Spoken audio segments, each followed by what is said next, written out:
Bonjour à toutes et à tous. Merci d'être venus si nombreux et si nombreuses à la restitution de ce projet Mise en Voix. Pour vous expliquer un peu ce que c'est Mise en Voix, c'est un projet pédagogique et artistique qui est mené depuis plusieurs années avec l'Université Lumière Lyon 2. C'est un projet autour des écritures théâtrales contemporaines. Et donc pendant tout le semestre, 2 groupes d'étudiants en Master 1 MEF, donc futurs professeurs des écoles, ont suivi le même parcours d'atelier, accompagnés par 2 comédiens et comédiennes et metteurs en scène professionnels, pour apprendre la lecture à haute voix, l'approche d'un texte, la diction, le souffle, l'adresse au public, l'approche de la scène. Donc autant d'exercices pas faciles, vous vous en doutez, mais ils ont tous relevé le défi joyeusement. Ils ont joué le jeu jusqu'au bout, et pour jouer aujourd'hui sur la grande scène des Célestins. Qu'est-ce qu'il fallait que je vous dise d'autre ? Que ce sont des textes, vous allez entendre 2 extraits de textes de théâtre contemporain qui sont programmés cette saison au Célestin. Donc le premier, et donc je viens demander à Rosalie Vaudot de me rejoindre, donc la comédienne qui a accompagné le premier groupe. Le premier texte, c'est Fusée de Jeanne Candel.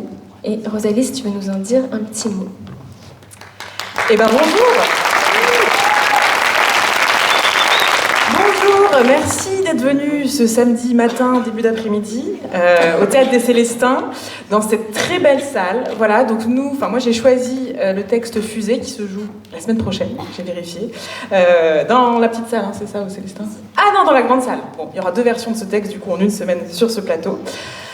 Fusée, du coup, de quoi ça parle ? Eh bien, on va rencontrer 2 astronautes qui partent très très loin, un soir de la Saint-Sylvestre. Sauf qu'apparemment, il n'y a plus trop de carburant, d'énergie pour les faire rentrer. Voilà, je pose ça là. Pourquoi j'ai choisi ce texte ? Parce que je me suis dit en le lisant qu'il offrait beaucoup de liberté, à la fois pour les acteurs et les actrices, aussi pour moi à la mise en scène, d'imaginer de comment on occupe ce grand espace-là. Et du coup, ça faisait un peu écho avec l'espace, justement.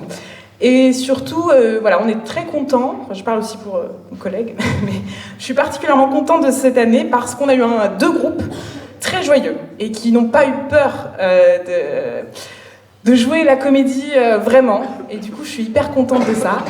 Et c'est tout, je pense. Écoutez, je pense qu'ils sont un petit peu stressés. Alors quoi de mieux que pour leur donner de la force que d'applaudir bien fort. Et bon spectacle!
Oui, tout le monde sait ce que c'est que le prologue. Peut-être pas. Alors un prologue, c'est ce qui vient avant le début. Mais non, puisque c'est déjà le début. Oui, mais c'est ce qui commence et qui vient avant le début. Ah mais non, c'est déjà le spectacle. Oui, mais c'est un commencement qui précède. Bon bref, voilà, on commence. Au commencement, il y avait le théâtre. Waouh! Et la musique, et aussi bien sûr le soleil qui dorait les jours de ses rayons très chauds, la lune qui baignait le ciel de ses rayons d'argent, et des bêtes sauvages un peu partout qui peuplaient le vaste monde. Les bêtes sauvages regardaient le soleil traverser le ciel bleu. Elles étaient de plus en plus savantes. Elles comprenaient de plus en plus de choses. Et grâce à leurs outils d'observation de plus en plus perfectionnés et leurs calculs de plus en plus savants, elles couraient vers leur avenir. Mais elles étaient obsédées par le passé. Elles voulaient savoir comment tout cela avait commencé. Alors, elles émirent cette hypothèse.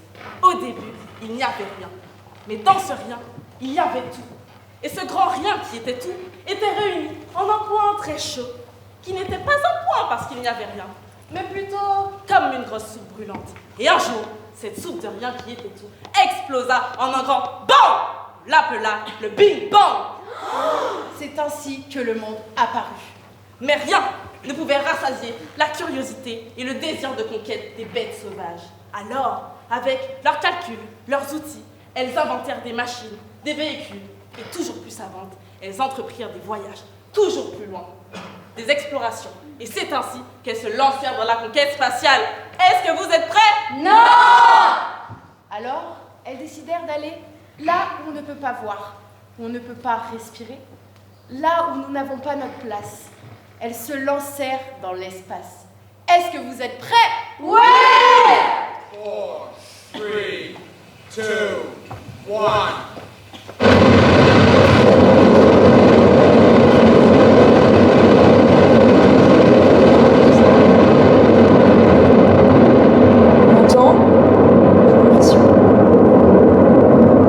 Mesdames, Messieurs, station MS33, est-ce que vous m'entendez?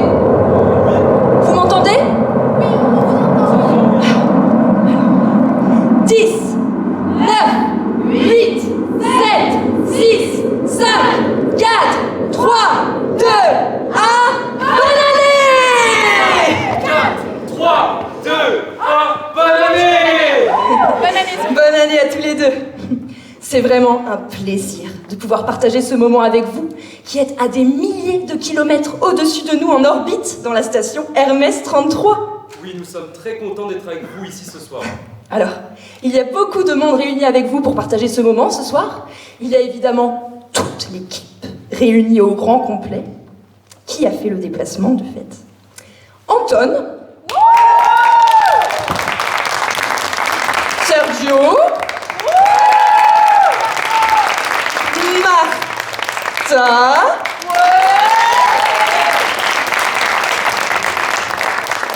et Dounia.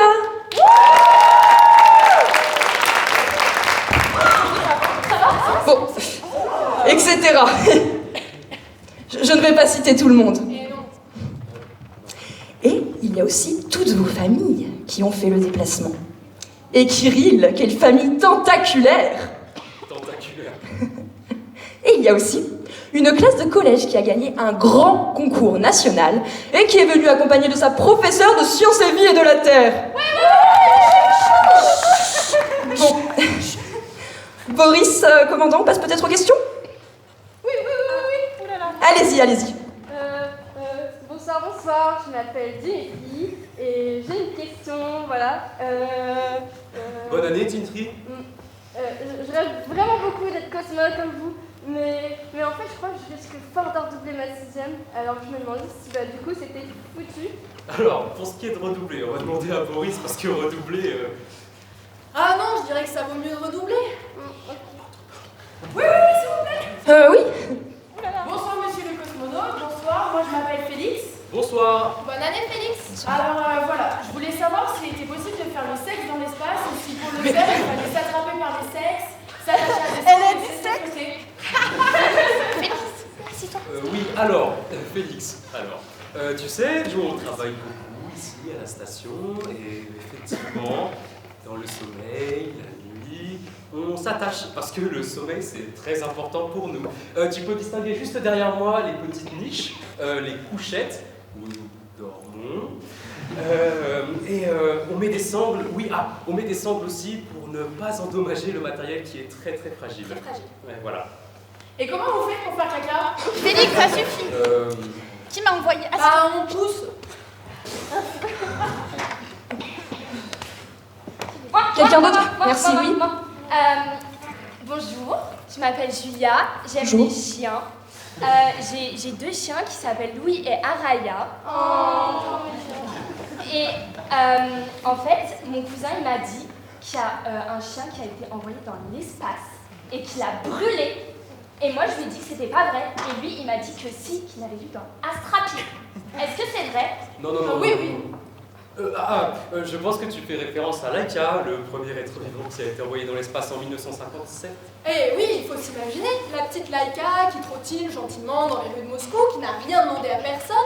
Et là, la fourrière qui passe par là, crac, il l'embarque direction Baïkonour, le centre spatial, et bim, il l'envoie dans l'espace. Et là-haut, l'appareil se met à surchauffer. Et depuis la Terre, on l'entend d'abord aboyer, et puis halter, et puis gémir, et puis plus rien. Et c'est ça qui est merveilleux. C'est qu'on ne sait toujours pas où elle est aujourd'hui. Peut-être qu'elle est toujours là-haut, dans l'espace, et que depuis sa petite fusée, elle veille sur nous. S'il vous plaît. Oui, allez-y, je vous en prie. Bonjour, je m'appelle Cécile et je suis journaliste à l'AFP. Et je voulais savoir si vous connaissez cette citation de Nicolas de Sahel qui dit « Il y a des hommes qui marchent délibérément vers l'espace parce qu'ils se sentent incapables. Et ceux définitivement incapables de voir ce qui se passe devant eux. » Waouh! Il y a une Petite interruption, on n'a pas très bien compris. On n'a pas tout compris. Je voulais savoir si vous voyagez dans l'espace parce qu'au fond, vous n'êtes pas capable de voir ce qui se passe devant vos yeux. Quand je suis arrivé il y a 8 mois ici dans la station, je me suis rendu compte que l'atmosphère qui nous entoure tous les jours, et dont on ne prend pas particulièrement soin quand même, il faut le dire, eh bien, vu d'ici, cette atmosphère ressemble à un voile extrêmement fin. Je parle de ça aussi parce que je trouve qu'il est important de... Enfin, je ne veux pas rentrer dans des clichés, mais je trouve qu'il est important de parler des rêves. Oui, bon, merci. Je voulais simplement vous demander, est-ce que vous pensez que vous voyagez dans l'espace à la recherche de notre passé ou de notre avenir? Oh, vous savez, moi je dirais que, de mon point de vue, tout ce qui était à venir est désormais déjà passé. Une dernière question peut-être? Oui, allez-y. Votre retour était prévu pour le 17 janvier. Il n'y a maintenant plus vraiment de date. Il y a beaucoup de rumeurs, on dit qu'il n'y aurait pas assez d'énergie. Qu'en est-il? Est-ce que vous allez rentrer? Excusez-moi, là, je vais devoir arrêter le débat. Je pense que tout le monde aurait aimé y aller de son petit mot, vous dire à quel point ils ont été touchés de partager ce moment avec vous. Mais on va pas pouvoir ce soir, parce que nous avons un petit cocktail qui nous attend à côté, en salle de réception. Est-ce que vous allez faire la fête? Ah, oui, nous avions prévu du foie gras, mais Maurice ne le retrouve pas, donc on va devoir improviser quelque chose, voilà. Bon, merci à vous, bonne année, et puis sachez qu'ici, nous ne vous oublions pas. Bonne année tout le monde!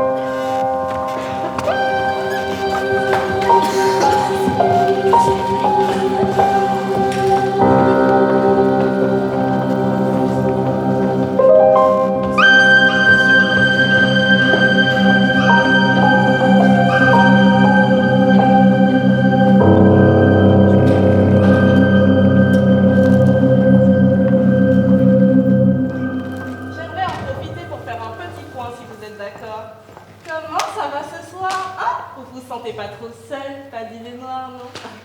Bien, je voulais vous tenir au courant pour la question de votre retour. Nous travaillons avec la cellule de crise, mais nous n'avons pour l'instant aucune solution pour vous faire rentrer. Ah! Mais peut-être quand même, pouvez-vous nous donner une idée? Est-ce que c'est une question de jours, de semaines, d'années? Non, je ne peux vraiment rien vous dire. Bien, quelque chose à déclarer? Oui, peut-être juste... Non, mais arrête, parle de moi là! Je voulais juste signaler qu'en ce moment, j'ai des moments de joie immense, de grande énergie comme ça, des accès de joie. Je sais pas, je me dis peut-être qu'il faudrait regarder mes hormones ou... Non, Kirill, vos hormones sont toujours aussi belles à regarder. Je crois que vous êtes salitogène. salutogène, merci. Kirill, pouvez-vous me laisser seule un moment avec Boris? Ah oui, bien sûr, bonne soirée. Non, Kirill, attends, pourquoi? Non! Boris, est-ce que vous prenez votre calcium? Oui. Non, j'ai reçu des résultats d'analyse un peu inquiétants, voire alarmants. Dois-je vous rappeler que si vous ne prenez pas votre calcium, vous urinez votre masse osseuse et vous risquez de revenir sur Terre invertébré. D'accord. Alors, prenez votre calcium si vous ne voulez pas rentrer comme un gros tétard. Bonne année! Bonne année, Martha.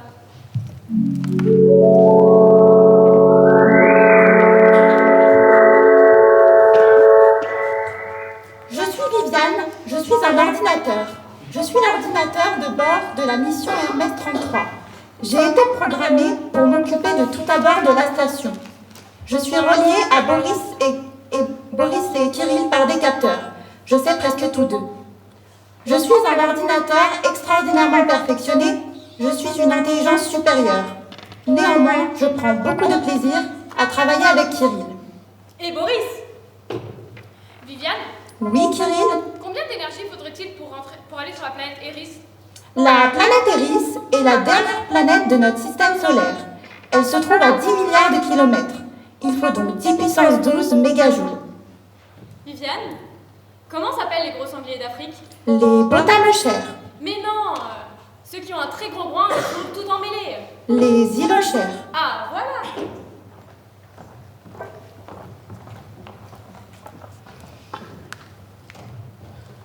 Nous naviguons à une vitesse approximative de 28 000 km/h, ce qui signifie qu'en 24 heures, la station fait 16 fois le tour de la Terre. Jour, nuit, jour, nuit, jour, nuit, jour, nuit, jour, nuit. Ce qui signifie qu'en 24 heures, Kirill et Boris peuvent voir le soleil se lever 16 fois et le soleil se coucher 16 fois. Depuis quelque temps, Kirill rêve souvent de la petite chienne Laïka. Viviane, quand est-ce qu'on rentre sur Terre? Je ne sais pas, vraiment je ne sais pas. Quand Kirill rêve de la petite chienne Laïka, il la voit flotter devant son hublot. Elle lui fait coucou avec la patte. Alors, il ouvre le sas, sort de la station pour la rejoindre dans l'espace et part faire un pique-nique à base de croquettes en regardant le ciel assis sur une étoile improbable. Boris a apporté avec lui dans la station une carte postale qu'il a scotchée en dessous du hublot de son module d'habitation. Au premier plan, il y a un grand arbre et des oiseaux. Il y a 2 hommes. Au centre, il n'y a rien, ou plutôt si, il y a ce que l'homme et les oiseaux se disent. Viviane, est-ce que tous les oiseaux chantent? Non, l'urubu à tête rouge, par exemple, est aphone. Il ne produit aucun son. Viviane, j'ai réparé le robe. Est-ce qu'on peut mettre des scaphandres et faire une sortie? Kirill, non. Où est-ce que vous voudriez aller? Il n'y a nulle part où aller. C'est absolument impossible. Boris ne range pas bien les affaires. Et Kirill s'est cogné à la caisse à outils qui flottait dans le module d'habitation parce que Boris ne l'a pas scratché. Ça va? Non, c'est... Alors Kirill s'est fâché et Boris a dit: Oh, ça va, j'ai pas fait exprès. Mais qu'est-ce que tu fais là? Je t'ai cherché partout. Je regarde la Terre. Mais c'est la Lune, Boris. Ah bon? Alors Kirill a dit: Encore heureux que tu n'aies pas fait exprès, mais tu pourrais t'excuser. Bah, je me suis excusée, je dis que j'ai pas fait exprès. Mais c'est pas une excuse, ça. Et puis moi, j'en ai marre. Je voudrais que tu fasses exprès de ranger les choses. Oh là là, ça chauffe dans la station. Viviane, je pense que ce serait vraiment bien de faire une petite sortie pour la dynamique de groupe. Je vous ai déjà dit 100 fois, c'est impossible, Ah oui? dit Kirill. Vraiment? Et pourquoi je passe mon temps à chercher? Mais tu cherches quoi? Mais tout, justement, tout. Le sucre, les câbles, mon aspirateur est plus sûr. Oh là là, mais qu'est-ce que ça peut faire? Dit Boris. On a que ça du temps ici. Et là, Kirill s'est mis dans une rage pas possible. Il est venu tout rouge, avec les sourcils en accent circonflexe. Attention, je vais crier. Bouchez-vous les oreilles.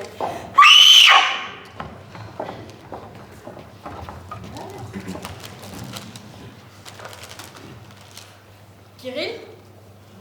Tu vois la carte postale sur mon hublot là? Ouais, Il y avait 2 personnages là-dessus, non? peut-être. Mais ils ont disparu. On est tous ici. Kirill, est-ce que je peux te demander un peu d'intimité, s'il te plaît? Non mais j'ai vraiment besoin d'être seule là en fait. Ok.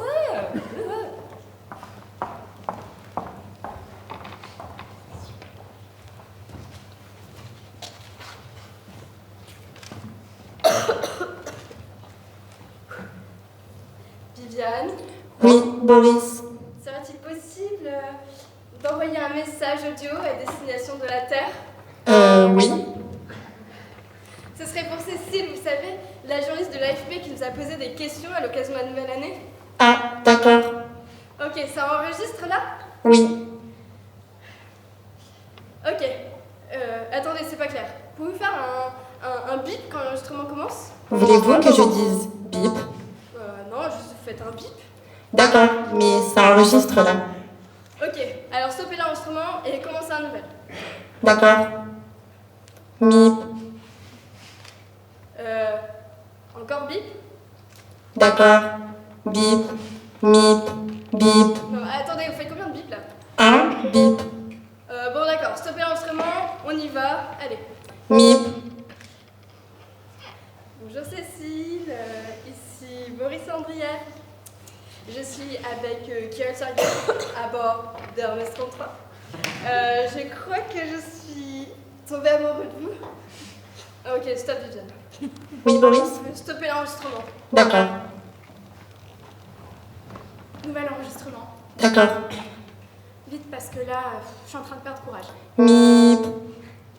Bonjour Cécile, ici Boris Andriev. Je suis avec Kirill Sergeyev, toujours à bord d'Hermès 33. La question que vous nous avez posée m'a comment dire, ébranlée. L'esprit dont elle témoignait, mais aussi le timbre de votre voix, l'intensité de votre regard ont révélé en moi un secteur dont j'ignorais l'existence, le secteur tendresse. Alors, si quand nous reviendrons, vous voulez aller boire un café, ou si vous-même vous entreprenez une conquête spatiale, on pourrait se retrouver sur Pluton. Il y a plein de bars sympas là-bas. Et puis, ça serait d'ailleurs l'occasion de répondre de manière plus complète à la question que vous nous... Oh, flûte, c'est pas vrai. Stop. Je stoppe? Oui, effacez l'enregistrement. Vous êtes sûr? C'était plutôt très bien. Non, je recommence. Juste, je peux dire quelque chose? Non. Mip. Bonjour, ici Boris Andriev, je suis avec Kirill Sergeyev. Je peux dire quelque chose? Non. Je trouve que ça fait bizarre, Boris Andriev. C'est mon nom. Pourquoi pas juste Boris? Salut Cécile, ici Boris. Ouais, mais si elle connaît d'autres Boris. Il y en a beaucoup d'autres à bord d'Hermès 33? Oui, bon, d'accord, allons-y. Mip. Bonjour Cécile, ici Boris. Ah non, c'est bizarre. Mais pas du tout. On envoie un message à Cécile, la journaliste d'AFP, qui nous a posé des questions au jour de l'an. Mip. Bonjour Cécile, ici Boris. Coucou Cécile. Kirill donc, à bord d'Hermès. Comment ça va? Et donc c'était pour vous passer le coucou, voilà. Oui. Kirill, je crois que Boris voulait enregistrer un message à caractère personnel. Oh pardon. Ah, c'est bon, laisse tomber. Mip. Non mais, j'arrête, je laisse tomber, je vais me reposer, je suis claqué. D'ailleurs, regardez, je vais gagner ma pochette. Bonne nuit tout le monde, bonne nuit Hermès. Bip. Bonjour Cécile, ici Boris. Je voulais vous dire que je suis tombée amoureux fou de vous. Dès que je vous ai vu, dès que j'ai entendu votre voix, vous m'avez mis dans un abîme. Des abysses délicieuses. Et le soir, quand je ne dors pas, je ne m'attache pas dans mon refuge d'habitation et je volette, comme une chauve-souris, dans mon sac de couchage vert. Je pense à vous et mon cœur se réchauffe. Alors, à l'occasion, allons boire un café sur Pluton? Boris, qu'est-ce qui se passe? Vous me cachez quelque chose. Votre cœur, il bat très vite, en syncope. Vous savez, pourrait-on dire? Qu'est-ce qui se passe avec votre température corporelle? Elle monte? Elle descend? Kirill, qu'est-ce que vous faites? Mes circuits vont très bien. Je sais ce que vous êtes en train de faire. Ne le faites pas, c'est une grosse erreur. Vous ne pouvez pas sortir de la station. C'est trop dangereux. Vous risquez votre vie. Sans parler de Boris qui n'a pas les capacités pour le faire. C'est très grave. Vous serez puni. Ne sortez pas de la station, Kirill. Il n'y a rien à voir dehors ni par où aller. Je n'ai peut-être pas su vous entendre.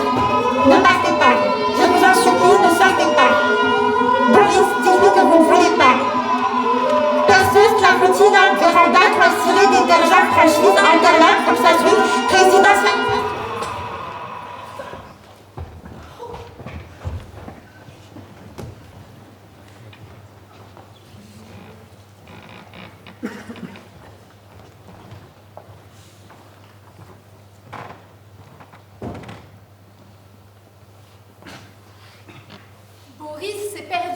dans les plis et les replis de l'univers. Quant à Kirill, il a réussi à observer un coin du cosmos jusqu'ici totalement inconnu. Ce qu'il a vu, ce qu'il a entendu, c'est impossible de le dire. Et au même moment sur la Terre, les bêtes sauvages continuent leur vie de bêtes sauvages. Elles s'aiment, elles s'abandonnent, elles font des châteaux de sable. Elles se trahissent. Elles jouent à être des grandes, alors qu'elles sont petites. Elles font la guerre, elles font des bébés, elles tricotent des chaussettes en laine. Elles essayent de comprendre quelque chose. Elles baillent, elles se fâchent. Elles creusent des trous. Elles cherchent des solutions. Elles tissent la grande voile. Elles se trompent de direction. Elles dansent, elles dansent, elles dansent. Elles pleurent devant des films. Elles jouent au frisbee. Elles montent des escaliers. Elles descendent des escaliers. Elles s'aiment à en crever. Elles attendent le feu vert. Elles attendent que ça passe. Elles grandissent. Elles rapetissent. Elles passent par des raccourcis. Elles ramassent les feuilles mortes. Elles soufflent les bougies. Elles brisent les vitres. Elles découvrent des grottes. Elles appellent le médecin. Elles tombent amoureuses. Elles escaladent. Mais elles ne se parlent. Elles se regardent tendrement. Elles ont peur. Elles meurent. Elles cherchent des trésors. Elles se disputent. Elles se jettent des cendres. Elles se prennent dans les bras. Elles veulent arrêter le temps. Elles répètent toujours la même chose. Elles s'appellent. Elles se cherchent. Elles s'inventent des mondes.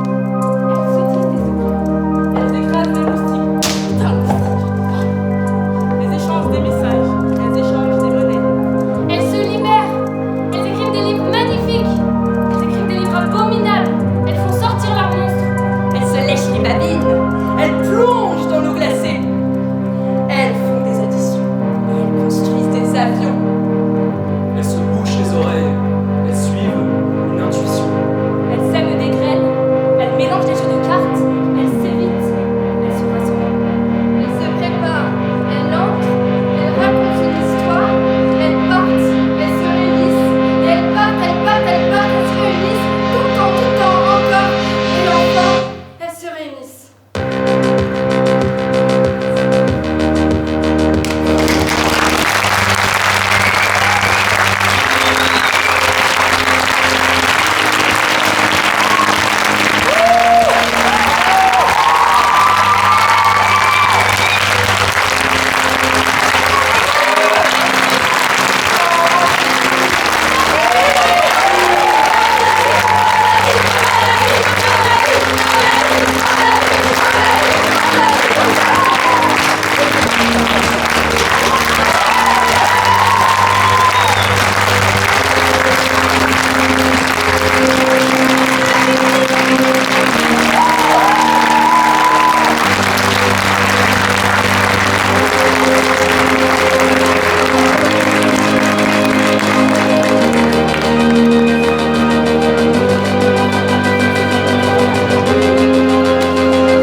Ça va.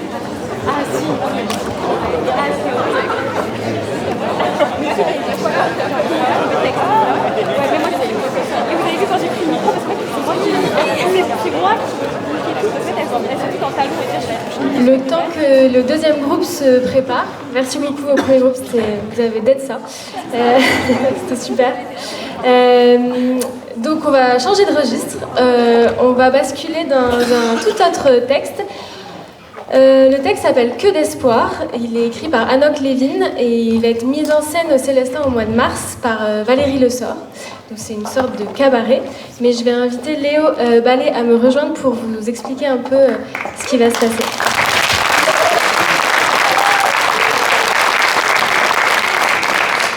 Eh bien, bonjour à toutes et à tous.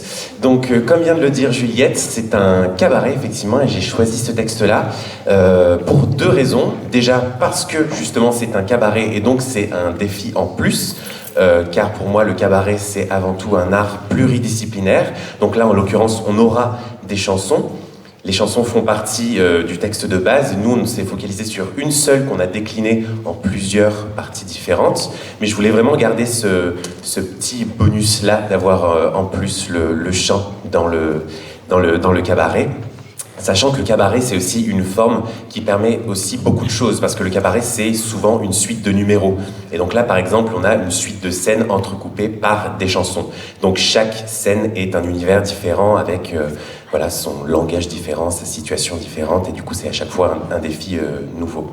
Et la deuxième raison pour laquelle j'ai monté ce texte, c'est que, du coup, c'est l'écriture d'Anouk Lévin, qui est souvent une écriture avec un humour très acerbe et un humour très surréaliste parfois. Et j'ai voulu justement encore plus pousser cet humour quasi absurde et quasi surréaliste, parce que pour moi, justement, il y a quelque chose dans le cabaret qui interroge notre perception quelque part avec la réalité, qui tord quelque chose avec la réalité et la manière dont on voit la vie, la mort, l'amour, etc.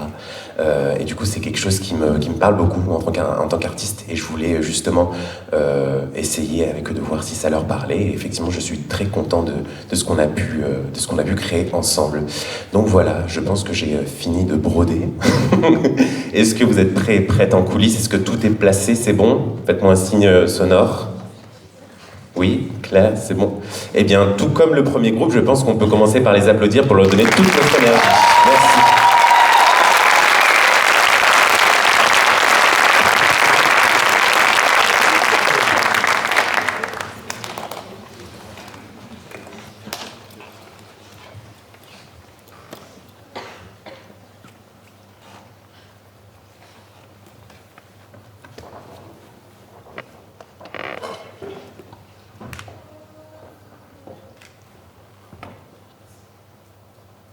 Bonsoir.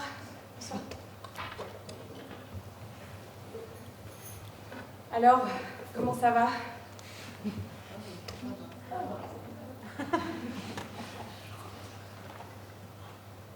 Je suis une femme que vous pourriez appeler Madame Première Minute et Demie. J'ai un grand faible pour les premières minutes et demie. Celles qui commencent chaque fois que je fais mon entrée dans une pièce où je suis attendue. Mon apparition suscite un immense espoir. Je scrute l'assistance, lentement, calmement. Je savoure chaque regard. Tous sont dans l'expectative, suspendus à mes lèvres. Ensuite, avec un petit sourire sous lequel pointe une légère tension, je dis « Bonsoir ». Ma voix ténue déçoit. Elle grince comme une cire rouillée. Aucune chaleur, aucun enthousiasme, pas de profondeur non plus. Cependant, l'attente de mes auditeurs ne faiblit pas tout de suite. Je savoure. Ils pensent encore que je vais leur révéler quelque chose. Je m'attarde un peu après mon « bonsoir » et j'ajoute, avec une pointe d'humour, « Alors, comment ça va ?» Je n'enchaîne pas tout de suite. Je n'ai pas encore épuisé tout mon crédit. Au bout d'1 minute et demie, tout le monde a compris que je ne sais rien, que je n'ai rien à dire et que ce n'est pas moi qui sauverai l'humanité. J'ai le dedans exactement comme le dehors. Aucun antagonisme. Au contraire, je suis l'incarnation de l'harmonie la plus parfaite. Je vois le désappointement se propager comme une traînée de poudre. Mais je garde le sourire. Vous et moi, on est pareils.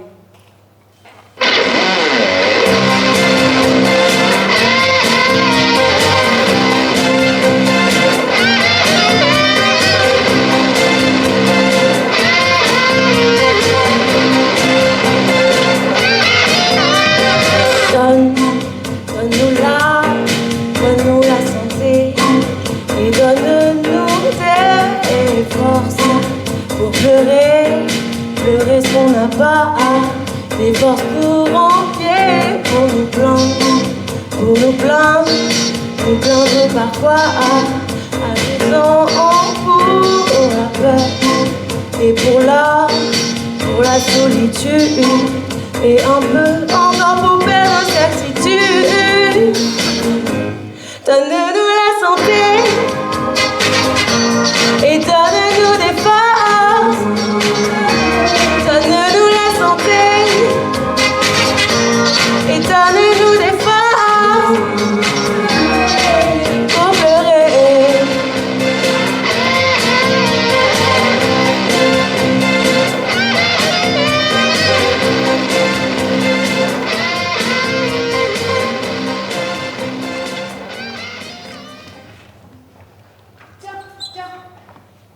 Là, tu vois, c'est mon pied. J'ai tout à coup senti une espèce de plaie. Je ne sais pas d'où elle est venue, ni comment elle s'est infectée, mais ça m'a fait un de ces mal. Tu ne peux pas t'imaginer. Alors bon, je suis allée chez le médecin, il m'a incisé au scalpel pour faire sortir le pus. Tu peux t'imaginer comment j'ai souffert. C'était insupportable. Sans anesthésie, ni rien. Et quand je lui ai demandé ce qu'il m'avait fait, il a prétendu qu'il m'avait juste brûlé à l'azote liquide. Mais le pire, c'est la sciatique, les élancements dans les fesses, à partir du sacrum, et ça descend comme un courant électrique tout le long de la jambe. C'est insupportable, tu peux pas t'imaginer. Tellement que j'ai décidé de prendre des suppositoires antidouleurs. Mais le problème avec les suppositoires, c'est que...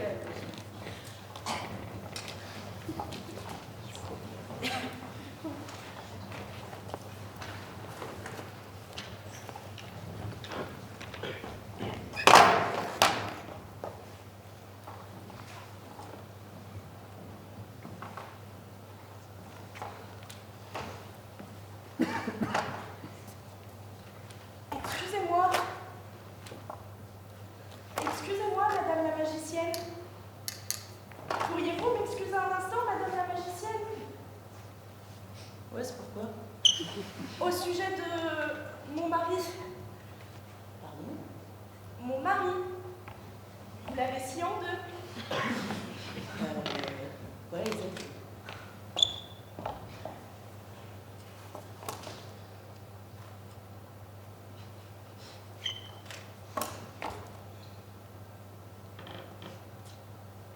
Madame attend quelque chose?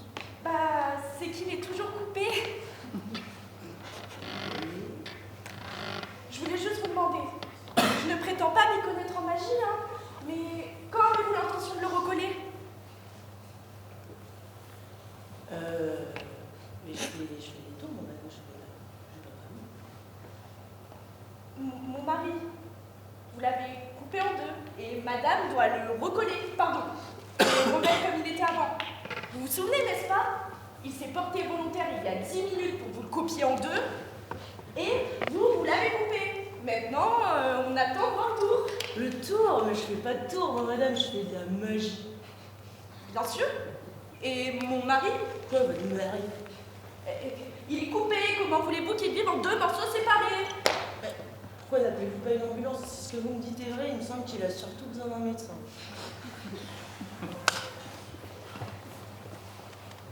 Mais s'il est coupé, comment je fais? Il doit bien y avoir un truc, c'est un tour avec un truc. Ah, alors, ne recommencez pas avec votre tour. Écoutez, moi j'ai scié poliment, c'est pas pour avoir une emmerdeuse sur le dos. Vous allez immédiatement recoller mon mari! Alors, premièrement, vous ne me criez pas dessus parce que si vous m'énervez, je peux vous transformer en lapin. Deuxièmement, en ce qui concerne votre mari, s'il est vraiment en deux morceaux comme vous me dites, bah, de toute évidence, il est mort. Mort? Bah, il est mort dedans. Mais vous êtes magicienne! Et alors? Bah, si est mon mari en deux, ça, moi aussi, je peux le faire. Inutile, j'ai déjà fait. Non mais meuf, tu sais pas ce qui s'est passé la dernière fois, j'étais à mon shift du soir, et là, il y a une meuf, elle arrive devant la porte, et elle s'éclate au sol. Bonjour! Je m'appelle Cox. C'est la première fois que je viens à Paris. J'ai réservé une chambre. Tout à fait, monsieur Cox, la chambre est à votre disposition, je vous souhaite un bon séjour. Ouais, et du coup, là, elle commence à rentrer alors qu'elle est tombée dans la flaque. Pouvez-vous m'indiquer les horaires des repas, s'il vous plaît? Le petit déjeuner est servi de 7 à 9, le déjeuner de midi à 14h, le dîner de 19 à 22h. Parfait. Ouais, donc elle était dégueulasse, et moi je venais faire le sol là avec la serpillière et j'étais trop dégoûtée. Donc Et on se couche à quelle heure chez vous? Bon, je te rappelle dans quelques minutes. Alors que vous voulez, monsieur, vous êtes dans un hôtel? Et comment ça se passe pour le brossage? À qui est-ce que je montre que je me suis dit embrasser les dents? À personne. Ah bon? Alors vous faites comment pour contrôler? On ne contrôle pas, monsieur. Super. Et est-ce qu'il y a quelqu'un à qui je montre si je me suis bien essuyée? Non, à personne, monsieur. Super. On s'éclate vraiment à Paris. Est-ce que j'aurai une clé pour moi ou bien on m'enferme pendant la nuit? Vous aurez votre clé, monsieur. Avec un porte-clés? Oui, monsieur. Génial. Alors maintenant, je monte et je fais directement mon bain. Ça vous va? À moi? Mais c'est vous qui voyez, monsieur. Vous ne m'obligez pas à prendre un bain tout de suite? Certainement pas. Je vois. Et qu'est-ce que vous me donnez si je prends maintenant tout de suite mon bain? Mais si je vous dis qu'en 10 minutes, je fais le bain, les dents, le pyjama, pipi et au lit. C'est vous qui voyez, monsieur. Alors quoi? Tout le monde s'en fout si je prends un bain, si je me brosse les dents, si je pleure, si je mange, si je me couche tard. C'est vraiment un drôle d'endroit ici. Bon, dernière question. Qui veut me couvrir? Personne, vous pouvez tout seul. Ah bon? Eh bien, bonne nuit. Un bisou, mais ça va pas la tête. Oh! Autant vous dire que je suis extrêmement déçue par la vie à Paris. Ouais, du coup, je sais pas ce qui vient de m'arriver là, c'est une folle.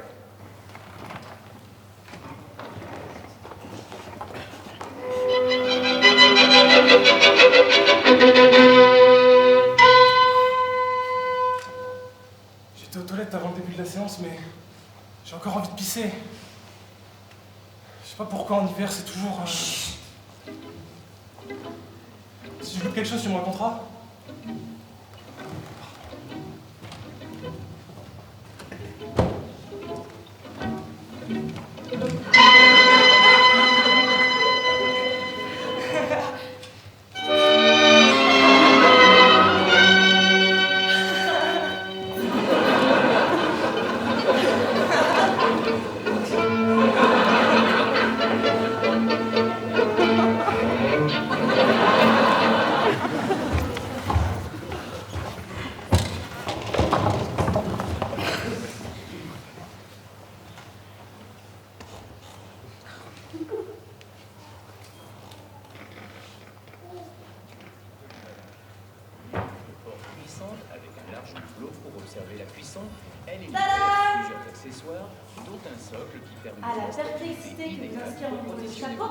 Je vous dirais qu'il est très bien ce chapeau, très particulier.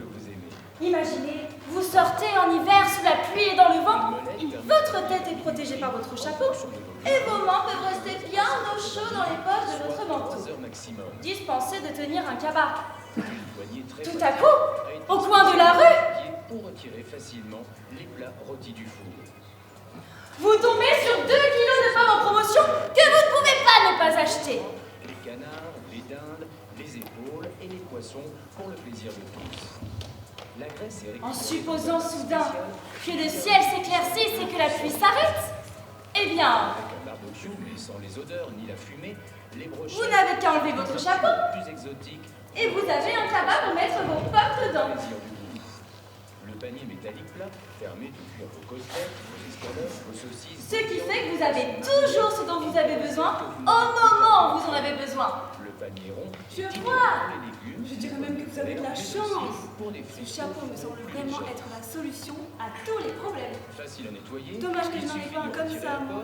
Pourriez-vous m'indiquer où vous l'avez acheté? Je ne l'ai pas acheté, on me l'a offert. Pouvez-vous me renseigner auprès de la personne qui vous l'a offert afin de... Il est mort. Peut-être serait-il possible d'écrire à sa veuve. Il est mort sans personne. Il n'avait que moi. Il me l'a ramené du fin fond de l'Australie et il est mort. C'est bien dommage. Ma vie aurait changé avec ce... À propos, vous avez ça, un chapeau ou un cabas? Le diététique 12 litres vous est proposé à 59,95 € et la 20 litres à 80. Je l'appelle Blue parce qu'il est bleu. Et vous êtes heureux ensemble, hein? Moi aussi, avec vous, j'aurais été heureuse. Fini les emmerdements, les angoisses, le stress, la guerre. Tout ça, ça ne te concerne plus. Tu es libre, peinarde et légère. Tu te balades avec nous et tu t'en fous du reste. C'est bien dommage. Vous n'avez pas été combien ça me désole. La mesure de détection laser à 60. Vous n'avez pas été combien ça me désole. D'être journalier de ma part est la chose la plus appréciable au monde. Va t'en savoir que tu t'avais donné rendez-vous quand tu as loupé le coche. Loupé tout simplement. Loupé. J'entends pas la télé.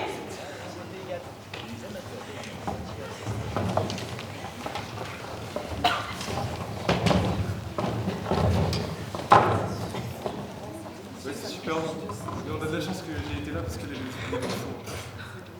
Excusez-moi, je pourrais avoir le sel, s'il vous plaît? Pardon, Eugénia, tu peux passer le sel, s'il te plaît? Pardon, Eugénia, tu peux passer le sel, s'il te plaît? Mais arrête d'appoyer! Pourquoi est-ce que tu me cries dessus comme si j'étais une merde? C'est quoi ce pardon génial? Le sel qu'il me dit. Tu crois que tu m'impressionnes? Je prends vraiment pour un homme. Le sel! Un homme tout petit et tout mou, flasque. Et si au moins ça se redressait? Mais quand est-ce que ça s'est redressé pour la dernière fois? Un mois après le mariage, il n'y avait déjà plus rien. Et il dit, s'il te plaît, Génia. Mais pas un mot sur le fait que depuis des années, que dalle, il parle plus. Ça non, il ne le dit pas, lui il dit, s'il te plaît, Génia, est-ce que tu peux passer le sel, Génia? Ça oui, il le dit. Mais en plus, c'était seulement tout petit et tout mou, flasque, raplapla, ramolo. Mais en plus de ça, c'est dégoûtant. Il commence par s'il te plaît et il finit par pardon, Génia, avec des petites gouttes dans le cil qui laissent des traces jaunes. Un bébé arrive jamais à se contrôler. Évidemment, celui qui rit comme un débile à n'importe quelle connerie. Tu m'étonnes qu'il ne peut pas se contrôler. Et qui essaie de taper toutes les lessives. Mais j'ai pas vécu, moi. J'ai pas eu d'amour, pas eu de plaisir, pas de satisfaction, pas de caractère, pas d'homme. Lui, même pas un compagnon, un ami, personne avec qui discuter, juste un plomb sans instruction, sans humour, sans charme, sans style, sans argent, sans allure. Ma vie, une lamentable dégoûtation. En fait... Dehors, vous tous!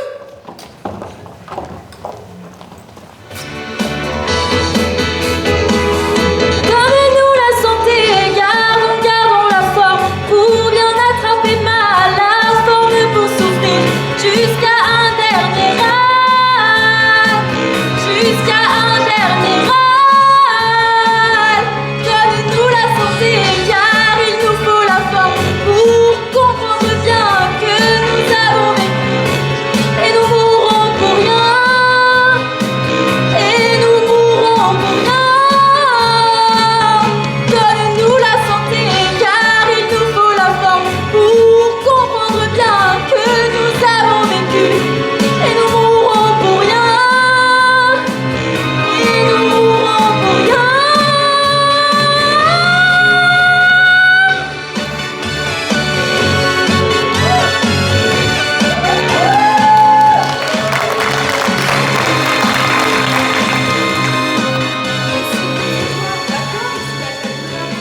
Pour les dégâts, ça t'abîme le rectum, le foie, les reins, tout. Et boitis pas comme le vent, je me découvre une boule dans le cou sous le menton. Au début, je me suis pas inquiétée, jusqu'à ce que je me rende compte qu'elle gonflait la nuit et dégonflait le matin. Et attends, c'est pas tout. Un matin, je me lève, j'ouvre la bouche comme une carpe, et rien. Pas un son, impossible de respirer. L'horreur. J'ai couru chez le médecin qui m'a dit n'avoir jamais vu une chose pareille. Puis il a appelé un de ses confrères qui, lui non plus, n'avait jamais vu une chose pareille. Et du coup, j'ai appelé un autre de ses médecins. Et il avait non, pas non plus. Il avait...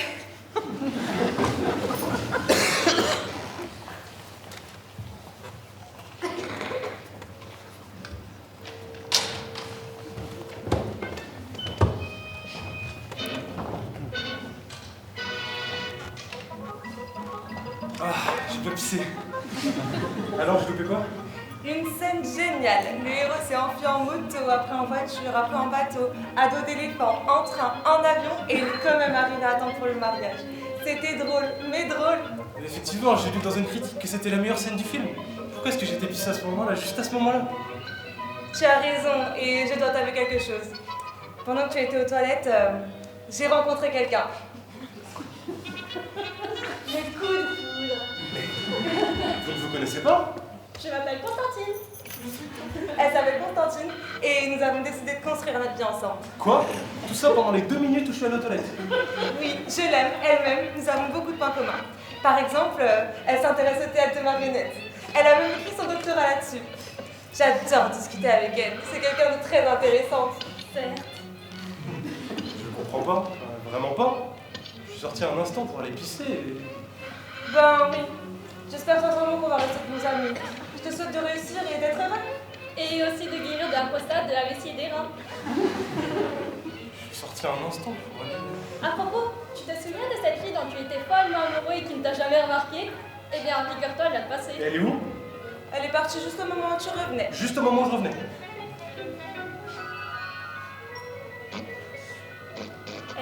Elle est encore plus belle qu'avant, une créature de rêve. De toute façon, je lui plaisais pas. Figure-toi qu'elle s'est approchée de moi et il m'a demandé où tu étais passé. Parce qu'elle t'avait pu entrer dans le cinéma. Je lui ai expliqué que tu étais aux toilettes et elle m'a dit que c'était vraiment trop dommage. Elle venait de se rendre compte qu'elle t'aimait depuis toujours sans le savoir. Elle est partie dans quelle direction? Elle ne pouvait pas rester. Un taxi devait passer la prendre pour l'emmener à l'aéroport. On attend sur un énorme tournage en Australie. En Australie? Oui, au fin fond de l'Australie. Mais où est-ce que je trouverais le courage et l'argent d'aller jusqu'en Australie? Oui, mais à quoi bon? Mais tu viens de dire qu'elle était folle de moi? Oui, mais combien de temps une femme peut-elle attendre? Elle a dit que si tu ne revenais pas tout de suite, elle céderait aux avances du producteur. Lui aussi est fou d'elle. Il m'a d'ailleurs confié son intention de la demander en mariage en taxi. Ah oui, et j'oubliais. Elle a précisé que si tu ne revenais pas tout de suite, et qu'il la demandait en mariage, elle accepterait sans hésiter. Donc, à l'heure qu'il est, ils doivent être dans le taxi, déjà fiancés, prêts à s'envoler pour l'Australie.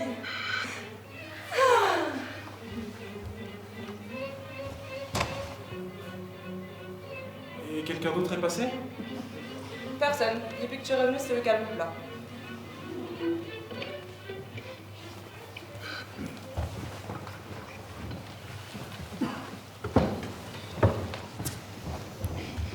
Bon, allez, je vais enfiler mes pantoufles.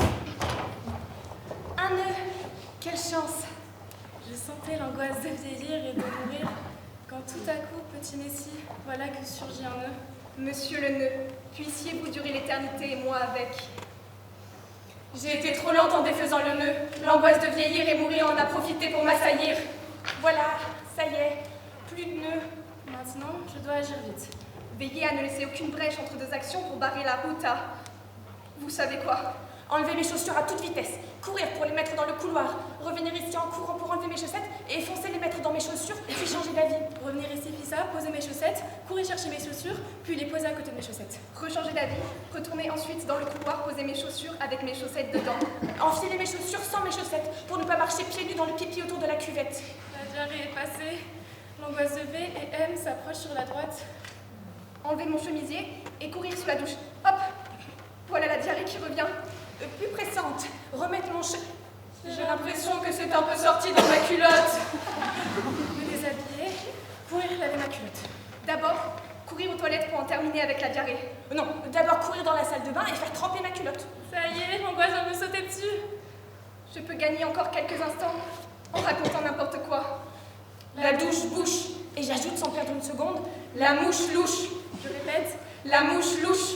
M'intéresser aux mouches. Allez, courage. Lire au plus vite ce que l'encyclopédie écrit sur les mouches. M'avouer que je n'en ai rien à foutre et me rendre à l'évidence. Je n'ai aucune envie d'acquérir de nouvelles connaissances sur les mouches. Je n'en peux plus. Je suis à bout. Bien que je n'ai rien fait, à part me saloper la culotte. Je mourrai. Je mourrai. Mourir. Mouche. Mourir. J'ai peur. Mourir. Mouche. Mourir. Mourir.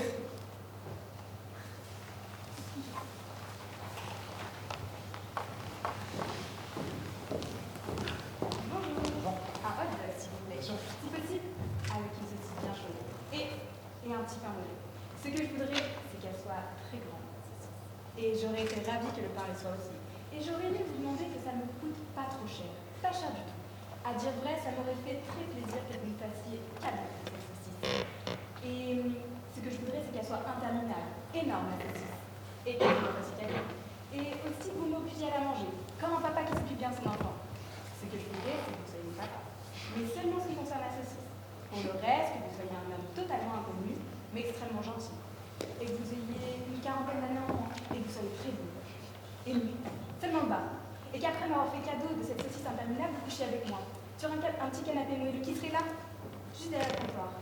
Bref, ce que je voudrais, c'est que vous soyez mon papa pour la saucisse, un amant pour la baise, que vous deveniez Brad Pitt pour vivre un amour torride, m'emmener en voyage à Hawaï et m'épouser.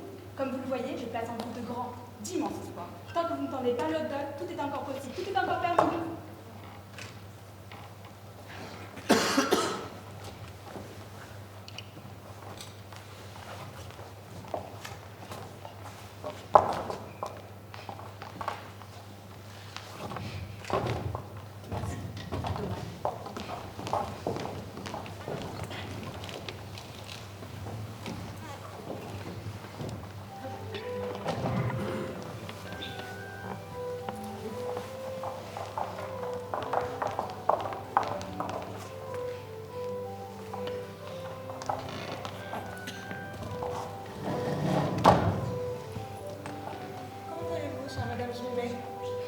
Je vois que vous avez pris du poids. Ah non, pas pris. Reçu d'Amérique. Notre cousin nous a envoyé 2 beaux kilos bien tassés. C'est beaucoup moins cher là-bas. Et vous? Quoi de neuf? Ça va. On mange un peu. On boit un peu. On dort un peu. On transpire un peu.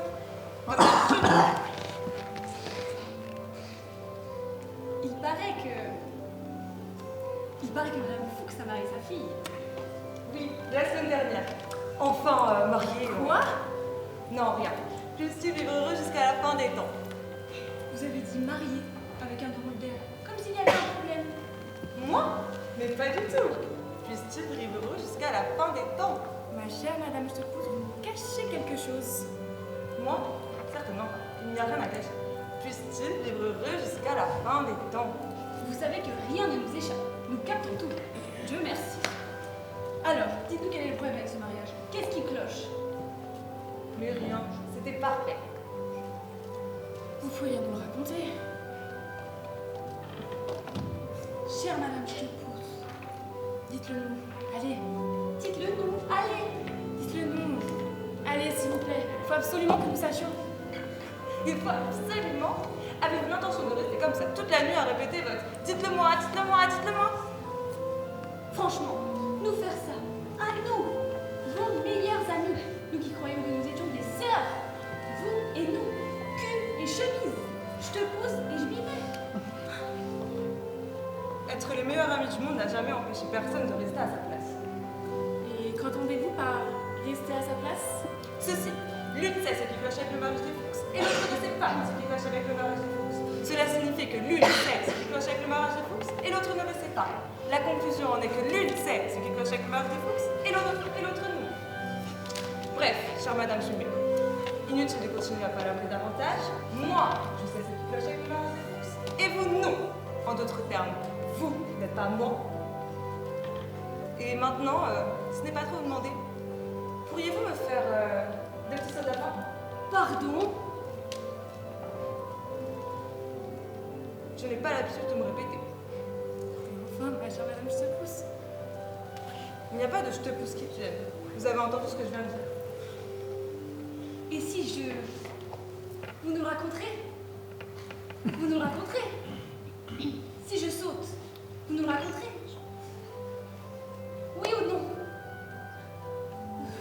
Je vais faire ces 2 petits sauts de lapin. Mais n'oubliez pas, j'ai foi en notre accord tacite. Et je sais qu'après, vous nous direz tout, n'est-ce pas?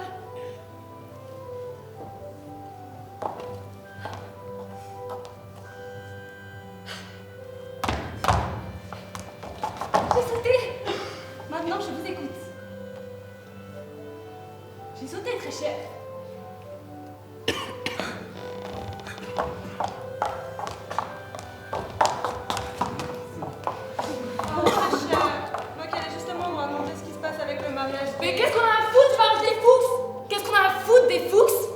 C'est qui les Fuchs? C'est quoi les Fuchs? Vous savez quoi, madame, je te pousse? Allez vous faire pousse! Quand je pense, pourquoi il y a toujours quelqu'un qui se permet de cracher à la figure?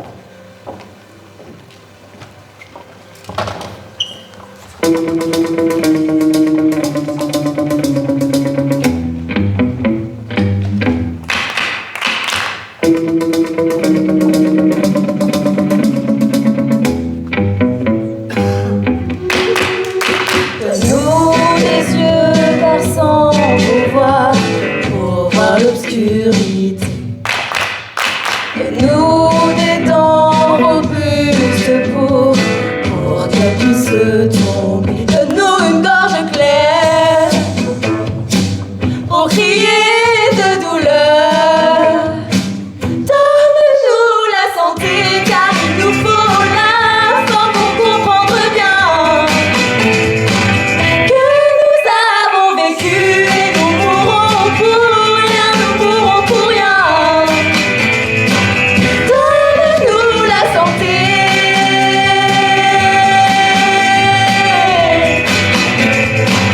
Et donne-nous la santé. Et donne-nous la santé. Et donne-nous la santé. Et donne-nous la santé. Et donne-nous la santé. Et donne-nous la santé. Et donne-nous la santé. Et donne-nous la santé. Et donne-nous la santé. Et donne-nous la santé. Et donne-nous la santé. Et donne-nous la santé. Et donne-nous la santé. Et donne-nous la santé. Et donne-nous la santé.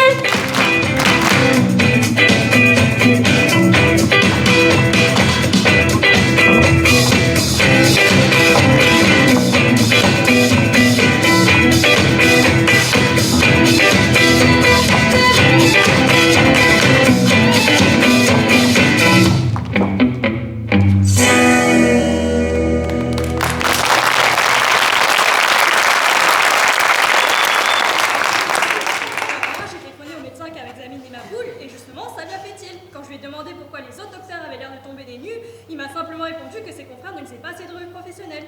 Il a ajouté que c'était un symptôme parfaitement documenté, que ça arrivait, qu'on ne mourrait pas, que ça passait au bout de quelques secondes, et qu'en cas de crise, il préconisait de boire un verre d'eau. Enfin, je ne veux pas te retarder, j'ai tellement de choses à te raconter, tu n'imagines pas.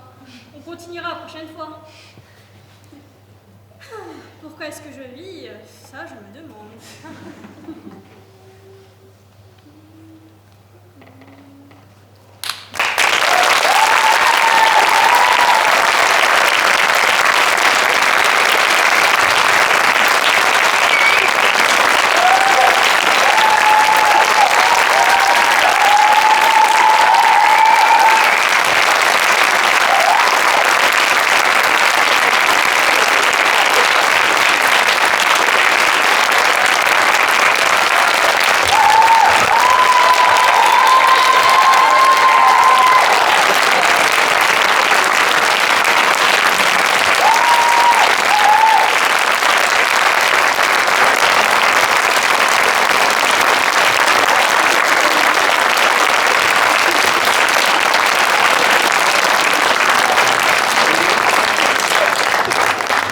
Est-ce que le deuxième groupe veut rejoindre sur scène pour une photo finale? Bravo, bravo à vous.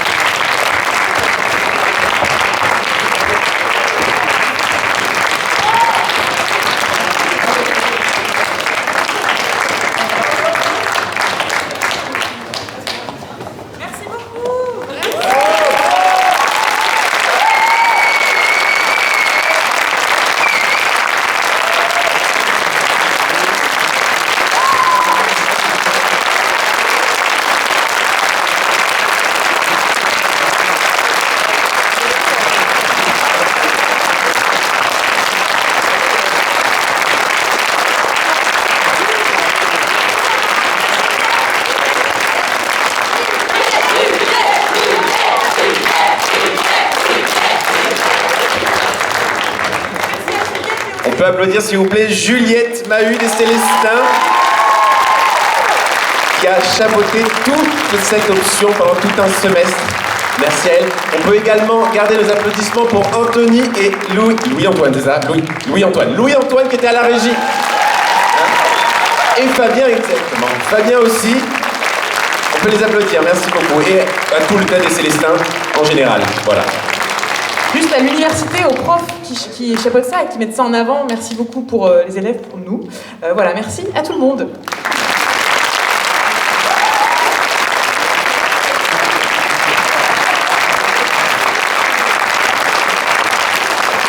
Bravo à Léo et Rosalie d'avoir réussi en un semestre, en quelques ateliers, en une séance de répétition technique ici ce matin pour les filages lumière et son, à vraiment constituer un esprit de troupe, un esprit de groupe et à les avoir amenés à des endroits où je pense ils ne pensaient pas aller jusque-là, à les faire chanter, à les faire danser.